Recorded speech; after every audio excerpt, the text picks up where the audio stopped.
Hi boys and girls, it's art time with Mrs. Kime, and today's lesson is how to draw a floating sphere. Alright, so let's get ready like we always do and let's get our hands warmed up. Let's rub our hands together. Let's open and close. Let's roll our wrists one way, roll them the other, wiggle your fingers. Get your hands ready for art. Alright, so boys and girls, today on doing a floating sphere, I'm using a whole piece of paper. And what we're going to do is we're going to draw our circle shape toward the top right here. So you're just going to draw a circle. Draw it as best you can. And if it looks a little lopsided like mine, you can just go through and add what you need to. I'm just going to add a little bit to it. Straighten it out. All right. So we're talking about value, and we're going to add highlights and shadows. We've done that with form, but we're going to do that with this sphere. And the shadow that goes under this sphere is going to be different than if it were sitting on a table. This sphere is going to be hovering over the table, and the shadow is going to be a little bit different. That goes under here, so we're going to wait and do that last, but we're going to shade our sphere. We're going to do our highlights, and you have to decide which way you want your highlights to go. I've decided that the light's going to hit my sphere here, and the shadow is going to be down this way, so the shading will be on this side. So I'm going to start by shading. Remember that when you are adding shading to an object, that you are following the shape of that object, and this is a circle shape, so I'm going to shade in that direction. It's going to follow that shape. So the darkest is going to be right back here, and it's going to get lighter as we go toward the highlight area. I'm going to go a little bit lighter here.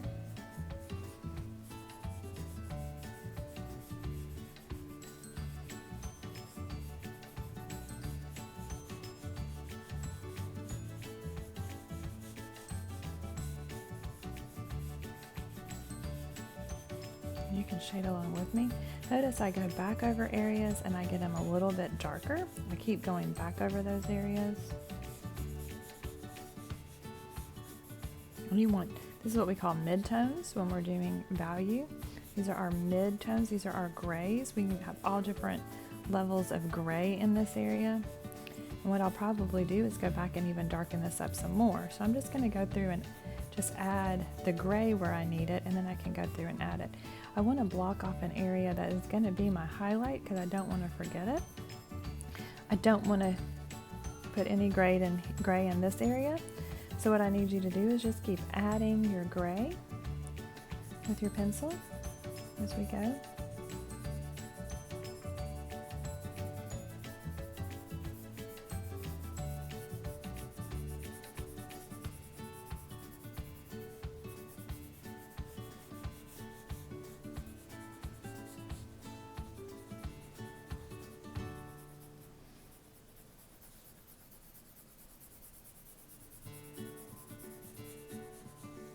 And don't forget, you can draw with your eraser too. We may go through and erase some of these gray areas.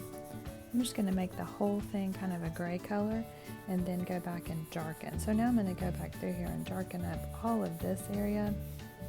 In fact, I think I want it to be a darker gray all up and through here. So I'm going to go back and just add that, even that out.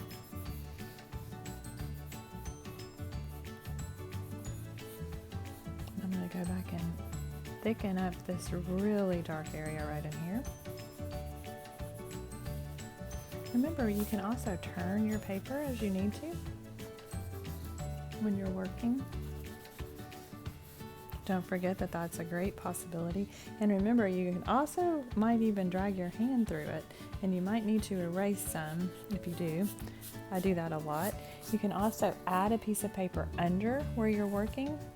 If you need to, you can get an extra piece of paper and put under your hand. That's also a good idea. I'm just going to keep working on this right now. I can also smooth out my circle. As you can see, some of my lines were a little uneven, and as I'm working on it, I can smooth it out. But I'm also going to darken this up. I want this to be really dark back in here and then fade to this area. So I'm just going to kind of blend it in. We've talked about in other lessons on here on how to layer your crayon, but you can also layer your pencil, and we're just layering those grays is what you're doing.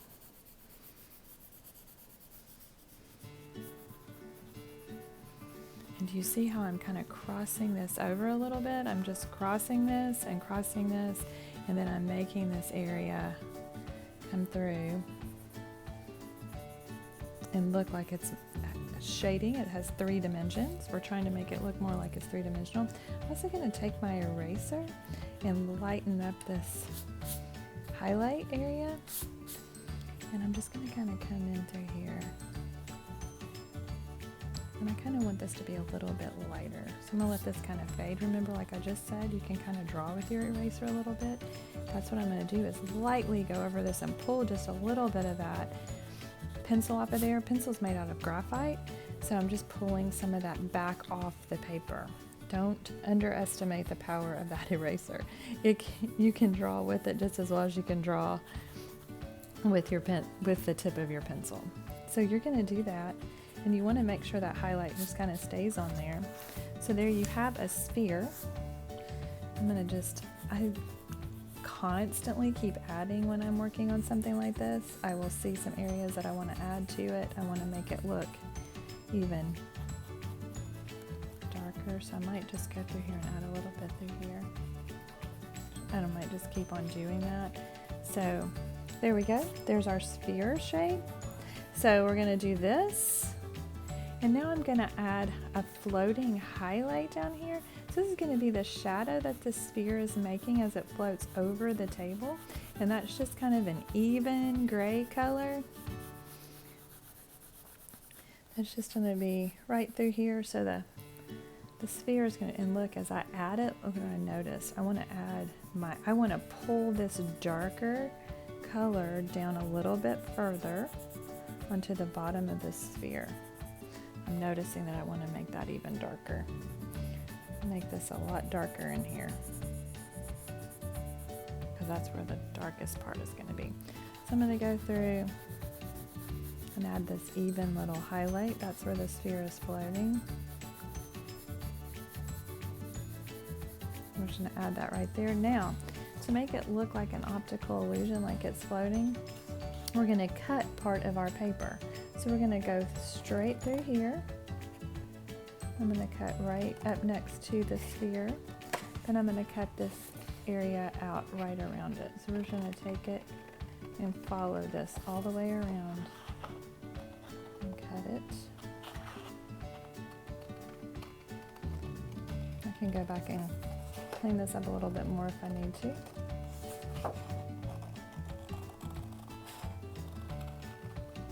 And when you get to the other side, you're going to cut straight across here.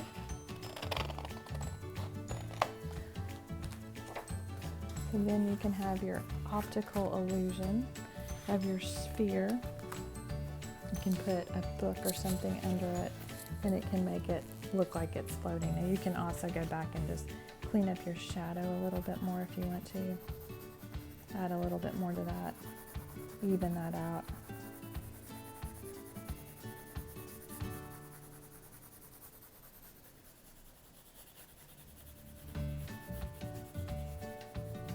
There we go. And don't forget to sign your work. And boys and girls, I hope you enjoy doing the value scale floating sphere. Hope you have a great week. I'll see you next time.